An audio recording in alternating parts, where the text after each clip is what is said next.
about this. Who passes this stuff right here? The United States Senate. And how many senators does it take to pass it? 2/3 is what most people would say, but you see, the light's off. Nobody's home in most people. That's what they teach you in college. But the Constitution says 2/3 of those members present.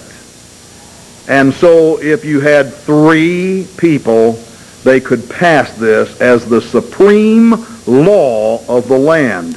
And I submit to you that they have practiced for this already, because this little tidbit out of Lynchburg, Virginia, the Brady Bill, they remind us. The Brady Bill, gun bill, was passed in the U.S. Senate with only 3 persons present. It was Thanksgiving Day, 1993. Senators had left Washington. Those 3 senators and the vice president met to discuss the bill. Robert Dole, another Republican, a Democrat, and Al Gore said, quote, "Let's get this thing over."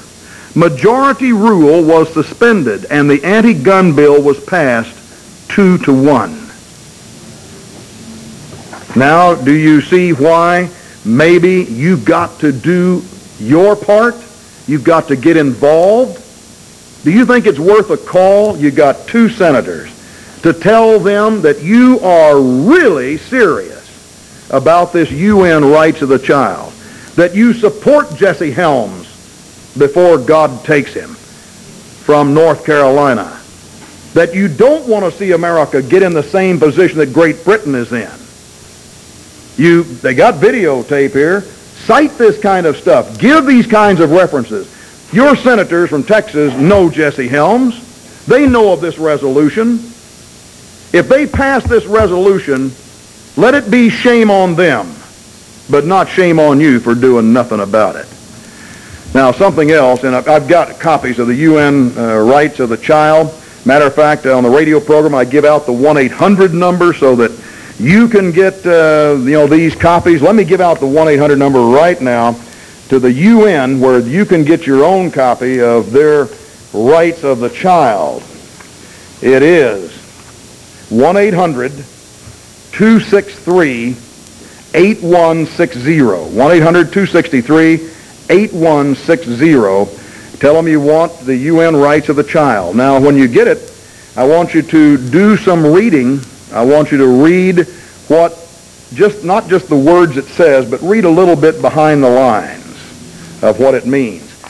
Then I want you to consider these other 2 things. I've already told you about China consuming the unborn. I said that the last time I was here. I put it in my newsletter, I think in July. Friends, that is probably the worst thing that I have ever heard of in my life. Especially when you get a doctor that will say she likes the children of the, quote, young women, and even better, the first baby and a male, and she's eaten 100 of them. And they sell them for $1.28 to you if you go to Shenzhen, China, which is just across the border from Hong Kong. I've been there myself. And do you know who subsidizes their forced abortion program? The United States of America, this year, for the first time under Bill Clinton, is giving $50 million. And you may say, well, Bo, there's too many Chinese. But I want you to think of this. Remember back before Mao Zedong in World War II, before World War II, we had missionaries all over China, didn't we? There are good Christian Chinese. There are Chinese who know that it is wrong to abort those babies. There are Chinese mothers right now that have one child that are being forced abortion in the 3rd trimester. Right up until the 9th month and ready for delivery, they are aborted. And then think of this. Does almost everybody here remember Doug Olson? Little guy I brought around for citizenship until I finally said, hey, they've had a chance to make their choice. Doug, not here for you anymore. But you should have already known everything that he had to say. Doug Olson has a friend. Now, I speak read and write Chinese. He has a friend who's in America now, a Chinese man. His wife isn't here, nor his children. Because in China, his wife delivered twins. How many times does that happen? Twins are a fairly common occurrence, aren't they? And what do you do in China? If you're only allowed one child and you deliver twins, what as the mom do you get to do? Choose which will live and which will die. Think about it, moms. Think about it, Dad. What would you do? Well, in this case, the woman killed herself and her children. Because Chinese, friends, are human beings too. They've got feelings, they have hearts, they love their children, they've got families. Is that the kind of a program that you want your tax dollars supporting? First time Bill Clinton made that change. He made it against the law. There's a thing called the Kemp Amendment that says you can't do this. It says you cannot support with American tax dollars any kind of forced abortion program. But he did it anyway. How does he get away with it? How did he get away with $20 billion to Mexico? He said, didn't he, I don't have time to wait for Congress on this. Didn't he? Is that what he said? Where does he get this power? All of you should know. I shouldn't have to be up here telling you about it. But the thing that makes me so angry is that it is Bill Clinton who has changed this. Janet Reno right now, it used to be that if you were a Chinese mom, you had a child, and you were pregnant, you could come into America and be accepted because obviously your government was going to discriminate against you by causing a forced abortion regardless of your religious beliefs.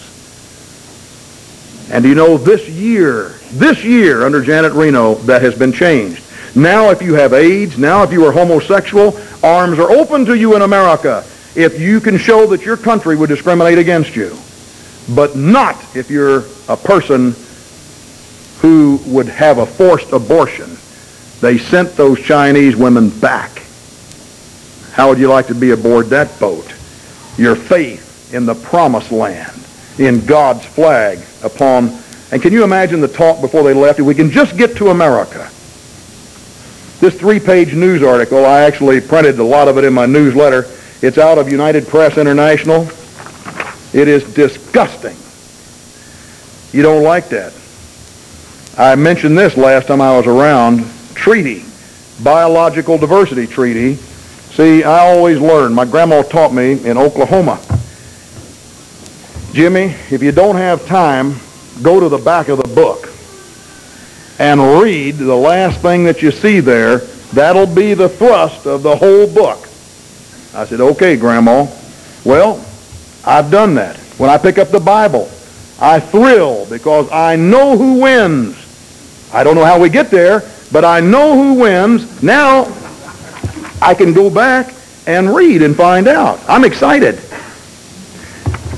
When I got this copy of the treaty of the Convention on Biological Diversity, the one that was held down at Rio de Janeiro in June 1992, by habit I turned to the back. And the first thing I read, under the signature of Mr. William Jefferson Clinton, is, quote, to make nature worship a state religion. And I said, this sounds like it's against the Constitution. And then I read, to classify people as the enemy. I'm turning from the back, and then I read, to make man equal to all other species. I wonder what God would have to say about that. As I read the Bible, am I wrong? God made man to rule and reign over this earth. And now Bill Clinton is going to say, let's make man equal to all other species. And you know what Bill Clinton was doing in his mind? He was promoting us. If you are a Vietnamese farmer in California, tell me this is not true. You cannot farm your land because there is a kangaroo rat that has a little 1/4 inch longer nail on one toe, and so they say, well, this is a different species, it's endangered, you can't farm your land. Who is supreme there? The kangaroo rat or the farmer? Obvious. You got the snail darter. You got people in New Mexico that can't graze their cattle because of the desert tortoise. They can't cut the woods because of the owl. They can't mine